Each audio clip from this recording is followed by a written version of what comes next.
Hi மெசியா பிரபு viewers, உங்கள் எல்லாருக்கும் ஆண்டவராக இயேசு கிறிஸ்துவின் நாமத்தில் வாழ்த்துக்கள்.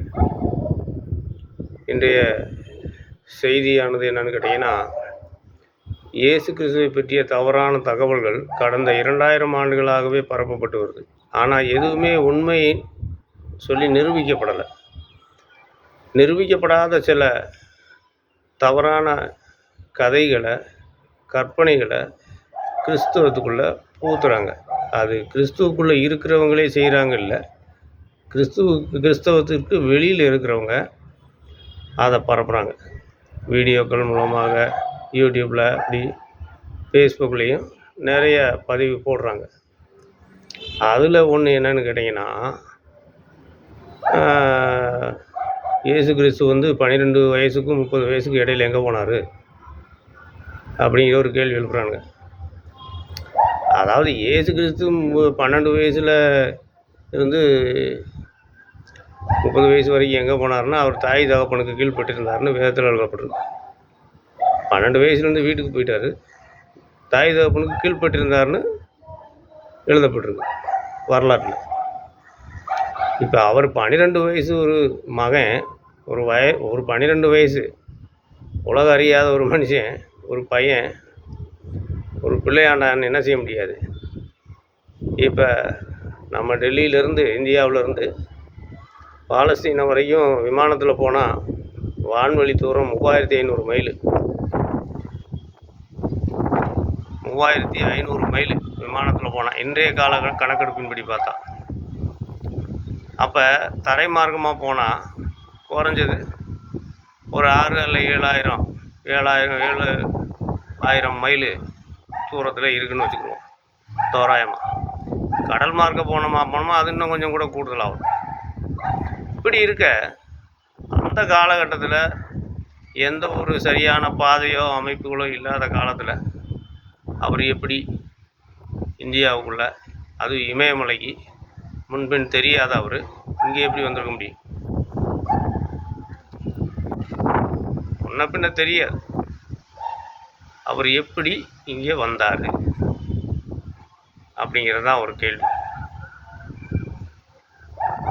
நான் கேட்குறேன், இந்த குருட்டுத்தனமாக பதிவிடுறவங்களுக்கு நான் சொல்கிறது, அவர் இங்கே தவம் இருந்துட்டு போய் அங்கே இஸ்ரேலில் போய் பெரிய அற்புதங்களை செஞ்சார் அப்படின்னு சொல்லி சொல்கிறாங்க. இந்தியாவில் வரம் பெற்றுட்டு போனாராம், அங்கே பாலஸ்தீனாவில் போய்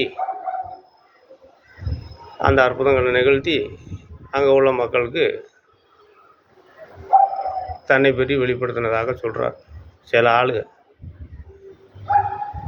அப்போ இப்படிப்பட்ட மனிதர்கள் இருக்கிற இடத்துல ஒரு 12 வயது சிறுவனால் அங்கேருந்து இங்கே இமயமலைக்கு, இந்தியாவுக்கு இவ்வளோ தூரம் கடந்து வர முடியாது. அக்காலத்தில் விமானம் இல்லை, கப்பல் மார்க்கம்தான், இல்லைன்னா நடந்து தான் வரணும். இமயமலைக்கு நடந்து வரணும்னா எத்தனாயிரம் மைல் தூரம் நடந்து வரணும் பாருங்கள், இரவும் பகலும். அவருக்கு அதுக்குரிய எந்த ஒரு வசதி வாய்ப்பும் இல்லாத ஒரு குடும்பத்தில் பிறந்திருக்கார்.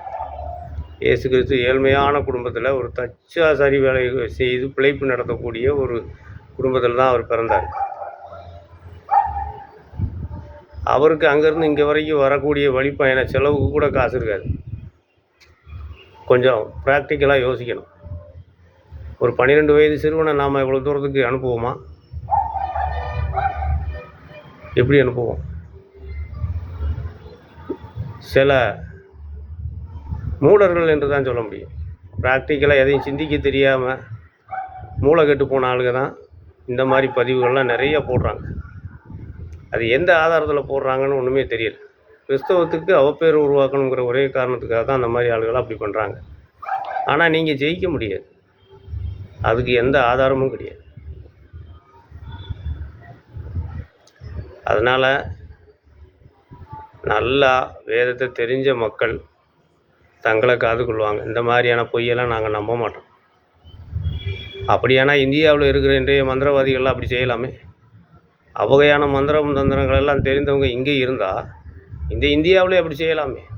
இறந்தவர்களை உயிர்ப்பிக்கலாம், முடவர்களை நடக்க வைக்கலாம், குருடர்களை பார்வையிட வைக்கலாம். அதையா இந்தியாவில் இன்னைக்கு வரைக்கும் நடக்கலை? இந்திய நாட்டில் இதுவரைக்கும் அப்படி ஒரு அற்புதங்கள் நடந்ததாக எந்த ஒரு மகான்களும் செய்ததாக இல்லை. அப்போ இங்கே வந்து அவர் வந்து இயேசு வந்து இமயமலையில் வந்து உட்காந்து தவம் இருந்து எல்லாம் பெற்றுக்கிட்டு அங்கே போய் அதை செய்தார் அப்படின்னு சொல்லி சில படித்தும் படிக்காதவர்களைப் போல் இருக்கிறவர்கள் சொல்லுகிறார். அதுக்கு ஒரு கூட்டம் போட்டு அதுக்கு ஒரு வீடியோ போட்டு பேசுகிறாங்க. ப்ராக்டிக்கலாக சிந்தித்தாலே அப்படியெல்லாம் செய்ய முடியாதுங்கிறது நமக்கு நல்லாவே புரியும். அனுபவபூர்வமாக பார்த்தா அவ்வளோ தூரத்துக்கு ஒரு சிறுவனால் வந்து போக முடியாதுங்கிறத நல்லா தெளிவாக தெரியும். மடமை மாறுவதற்கும் நாம் ஜெபிப்போம். God bless you.